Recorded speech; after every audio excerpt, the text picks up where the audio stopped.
Hello music fans, you're watching Death by Unicorn, where we talk about metal, rock, and prog music. But today's video is a little different. We're actually going to focus on punk rock, post-hardcore, and hardcore punk. This is my top 10 albums of 2025 in those genres of punk, post-hardcore, and hardcore punk. And 4 of these actually featured in my top 25 albums overall of the year. So that video is already on my channel if you're interested in that. But the rest were not in that list, but they're still excellent stuff. And even one near masterpiece that didn't quite make my top 25. So I'll just give one honorable mention off the bat and then we'll dive into my top 10. My honorable mention is Thomas Erik and the Ouroboros and their album AU. And that one is a debut album by a new project that features Thomas Erik from The Fall of Troy, and I love The Fall of Troy, so I love that album. That's a post-hardcore emo album with some progressive rock and math rock influences. So check it out if you like The Fall of Troy. Now let's dive into the top 10 proper. At number 10, I've got Pup with Who Will Look After the Dogs. This is punk rock with some power pop, post-hardcore, and indie rock influences, and I put it in my excellent tier, as most of these albums, that's the rating I gave most of them. And check out the track Best Revenge for a preview there, really catchy track. This is the 5th album by Pup, they're a Canadian band, and yeah, it came out the same day as another album that's on my list, another Canadian punk release. So that was a great day, May 2nd for Canadian punk. Their Pup is a bit more technical, innovative, and progressive than most punk bands going today, but they also take more of a pop punk approach. They don't put in as much of the hardcore, melodic hardcore, though you can hear a bit of that influence in there too. So this one by Pup is more so for fans of Sum 41, Blink-182, Green Day, and Gob, and those types of bands. But then they also have this indie rock and emo influence sprinkled in. And they also have kind of a humor to them. Their lyrics are kind of funny and tongue-in-cheek. But they focus on more personal topics rather than philosophy and world issues. I think they're one of the best punk bands going today, so check out Who Will Look After the Dogs by Pup. At number 9, I've got an EP by a band, Darko. And it's not the American deathcore band Darko. This is the band from the UK, and the EP is called Canvas. And yeah, this is my favorite of the 2 Darko bands that I'm aware of. This, although they're both decent, this is technical, melodic, hardcore punk with metalcore, a little bit of almost bordering on metal and progressive metal even, but still kind of more in the punk direction. Think about bands like Protest the Hero, about how they mix punk and progressive metal.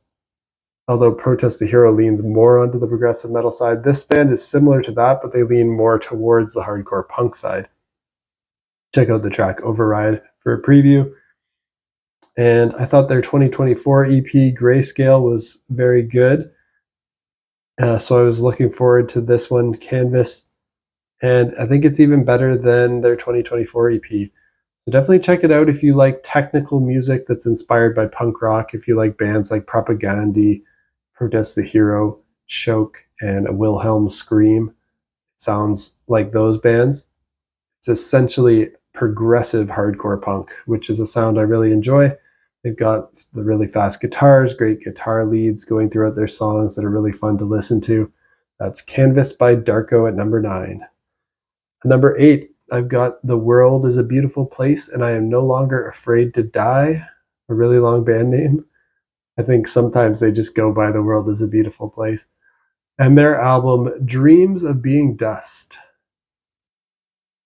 Now this one's hard to describe genre-wise, but I think it fits into the post-hardcore. There's some Midwest emo, screamo inspirations in there. There's some post-rock, indie rock in there. There's some alternative rock, and some moments even bordering on metal and progressive sounds. But I think it's still more firmly in the post-hardcore, emo, post-rock uh, vibe.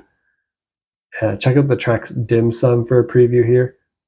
This is the fifth album by The World is a Beautiful Place. They're an American band, and it was actually the first of theirs that I heard.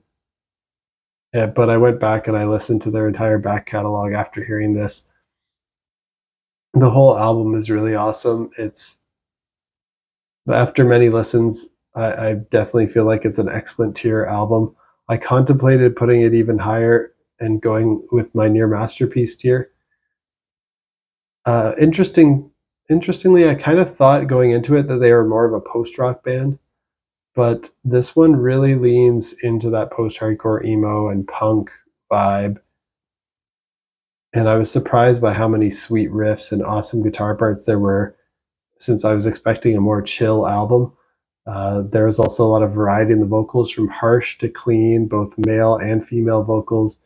It was really interesting to listen to this one by The World is a Beautiful Place, and I'm getting into them a lot, going back to their back catalog. And I saw them live actually opening for Hail the Sun and Between the Buried and Me, and they put on a great show. But yeah, my favorite track on here is Dim Sum, the opening track. I also love Se Soufre Pere o Se Goza, No Pilgrim, and Dissolving. There's really no weak moments on the album, though. It's a great album from start to finish. That's Dreams of Being Dust by The World is a Beautiful Place, and I'm No Longer Afraid to Die at number 8. At number 7, I've got Propagandhi and their album At Peace. This is another punk rock one. This has a bit of that melodic hardcore skate punk influence in there, and also a bit of heavy metal in there. Check out the track Fire Season for a preview here. And this is the 8th album by Propagandhi. They're a Canadian band, just like Pup. And this is the one that came out on the same day as Pup, May 2nd. So that was a great day for punk. And check this out if you're a fan of Choke, if you're a fan of Rise Against, if you're a fan of Protest the Hero. It's interesting, it's technical, it's energetic punk music. It could appeal to progressive rock and metal fans because it's got metal influences, it's got technicality, it's got interesting compositions. And I'm definitely a fan of Propagandhi. I also saw them live this year and they put on a great show. And yeah, I'm a fan of their 4 albums that they put out before this one. And this continues that excellent run. It's not their best album. My favorite's probably Failed States from 2012, followed by Supporting Cast and Potemkin City Limits. But this is still excellent.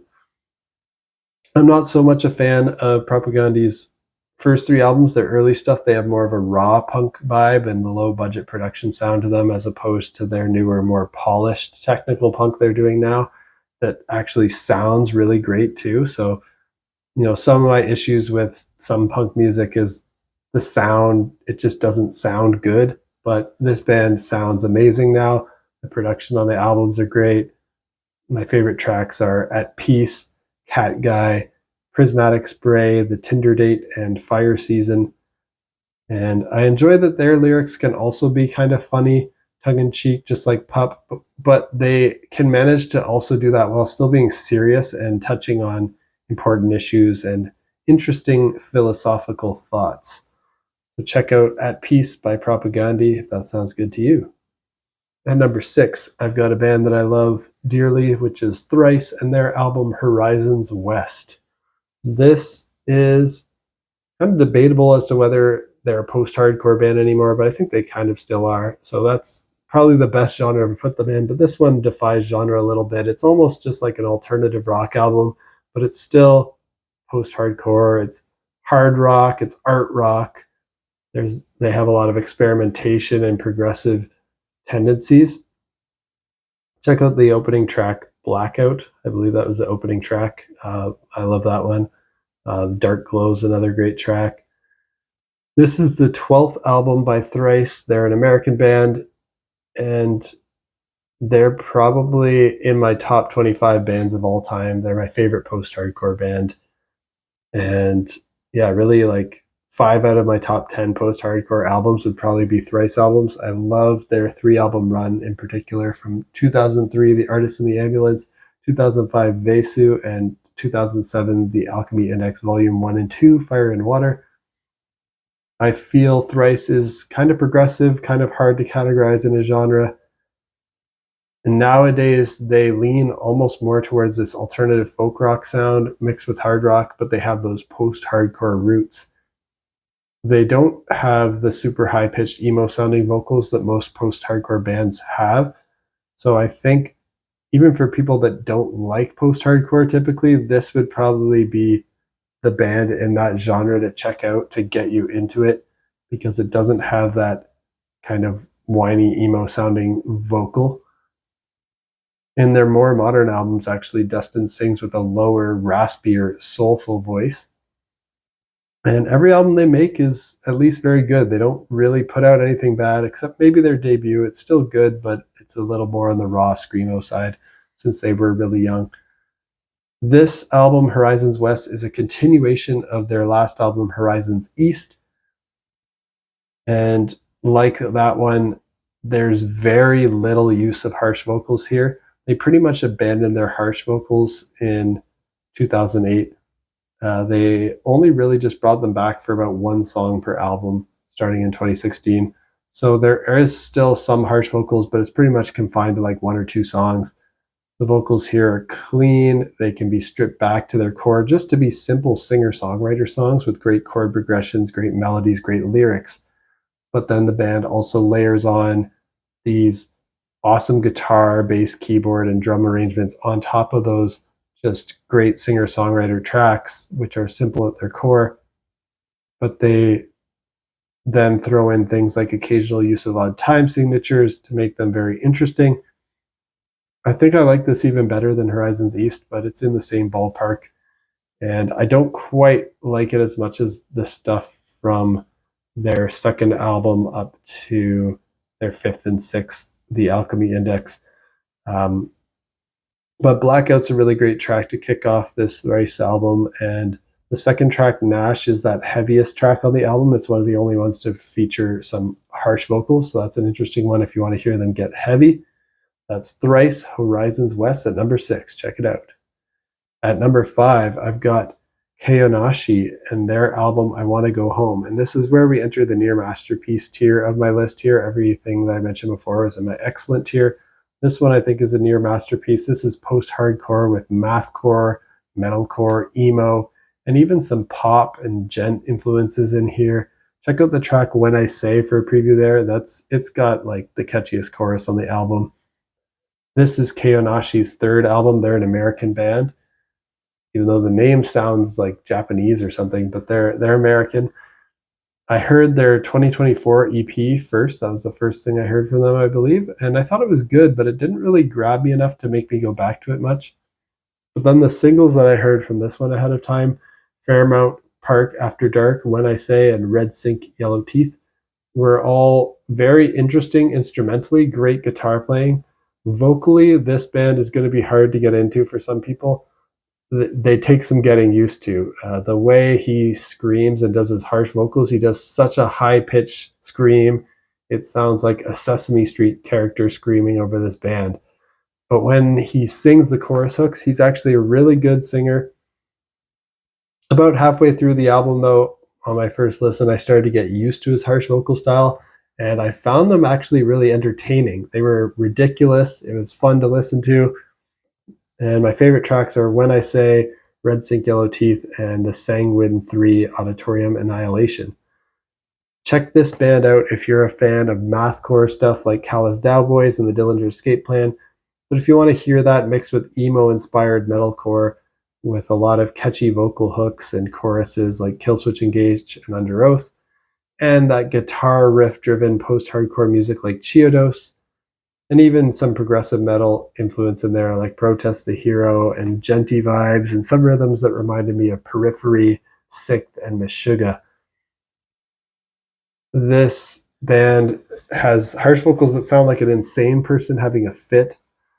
That kind of reminds me as well of the song Institutionalized by Suicidal Tendencies because of just how unhinged and crazy the vocalist sounds. It's almost like they're spoken word sometimes, even though they're these high pitched screams. They sound a little bit like the screams in the band Sixth. But all in all, I really like this band and this album as I listen to it more. I actually had it initially at excellent tier, but it rose up to my near masterpiece status as I listened to it more. And it inspired me to go back and check out everything they've ever made, and it made me really start enjoying this band. That's Keonashi and their album I Want to Go Home. At number 4, I've got Dance Gavin Dance with Pantheon. This is post-hardcore with progressive rock, math rock, and experimental rock influences.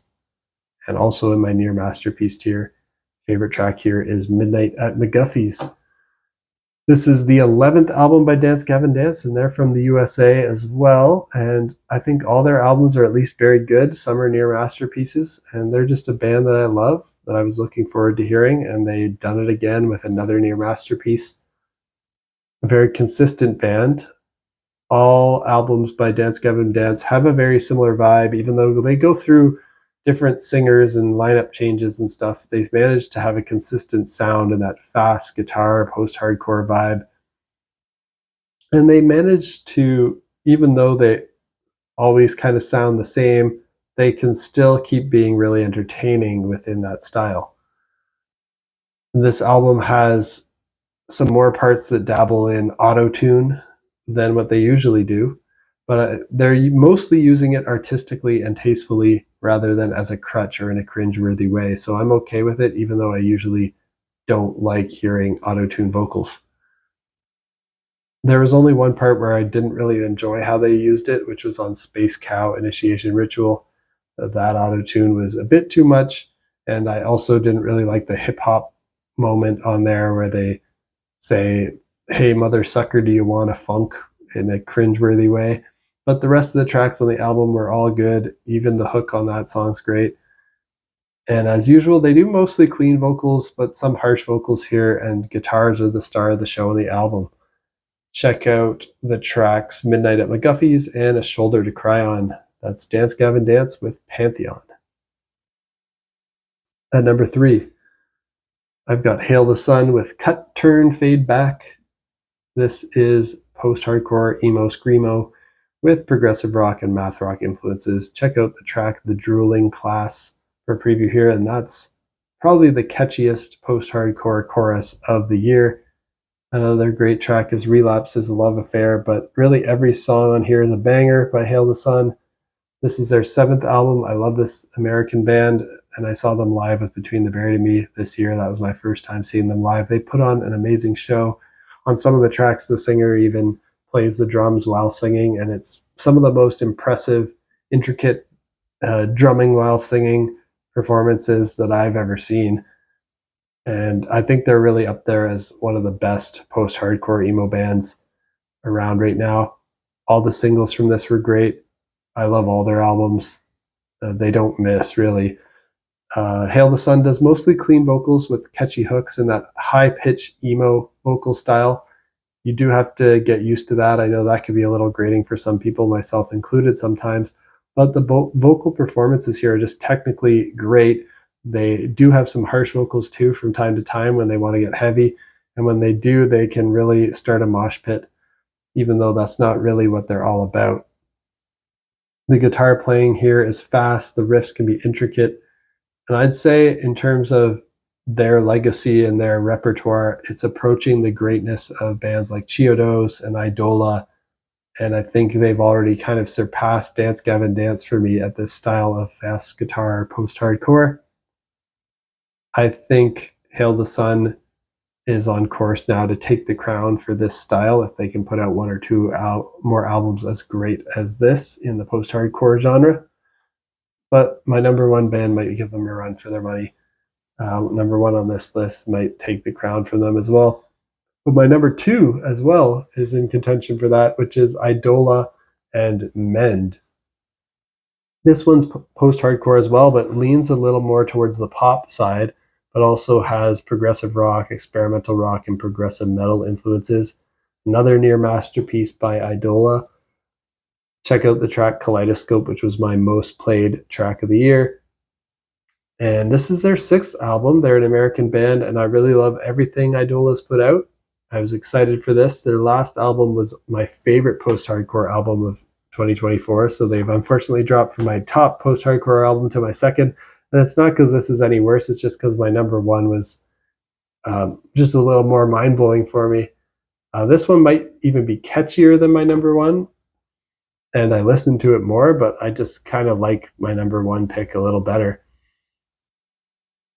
Like I said, this album, Mend by Idola, brings them a bit closer to a pop music sound than they've ever done before, but it still features excellent musicianship, great fast guitar parts, fast drum parts, nice slow atmospheric moments from time to time, beautiful chords and voicings, beautiful catchy vocal melodies.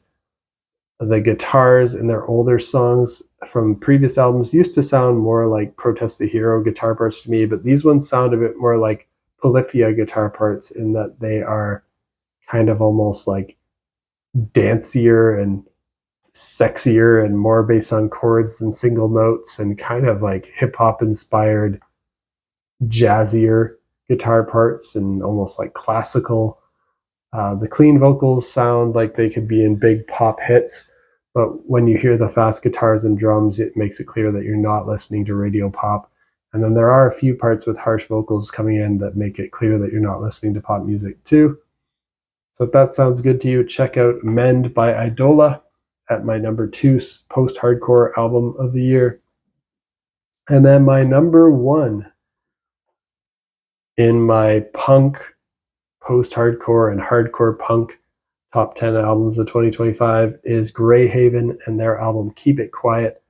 This is post-hardcore, almost bordering on metalcore. Like, I was on the fence about whether to even put this in my post-hardcore list or if it belongs more. I'm going to make my next video probably will be my top 10 metalcore and mathcore albums of 2025. This almost could go there because it borders on metalcore and mathcore, but it still kind of leans more towards this post-hardcore emo. It's got prog rock, it's got punk and alternative metal influences. Check out the track Cemetery Sun for a preview here. This is Greyhaven's 4th album. They're an American band, and I thought their last EP, Stereo Grief from 2024, was excellent, and their last 2 full lengths, The Bright Beautiful World from 2022 and Empty Black from 2018, were near masterpieces. But this is their best album for me. The singles I heard ahead of this release were awesome. Burn a Miracle, Cemetery Sun, and Where the Light Leaves Us. Really amazing stuff. Another near masterpiece from this band. If you're a fan of Every Time I Die, Idola, Better Lovers, Hail the Sun, Dance Gavin Dance, Vanna, The Callous Cowboys, Dillinger Escape Plan, definitely check this out. It's like a mix of those bands. They've got the perfect mix of clean and harsh vocals here. The cleans are really catchy, almost pop punk level catchiness, but the harsh vocals in the heavier parts are among the most mosh pit inducing vocals of the year. And the singles that they chose, I think, are my favorite tracks on the album. Cemetery Sun, which closes the album, and Burn a Miracle as a close second. Will Putney, the guitarist in Fit for an Autopsy and Better Lovers, produces this album, and his production is always great. He's produced albums for Every Time I Die and, of course, his own band, Better Lovers, both of which I love. So if you like the sounds of that, check out my number 1 post-hardcore album of the year, which is Keep It Quiet by Greyhaven. And I hope you enjoyed this video. If you're a fan of this style of music, let me know what you think of this list down in the comments.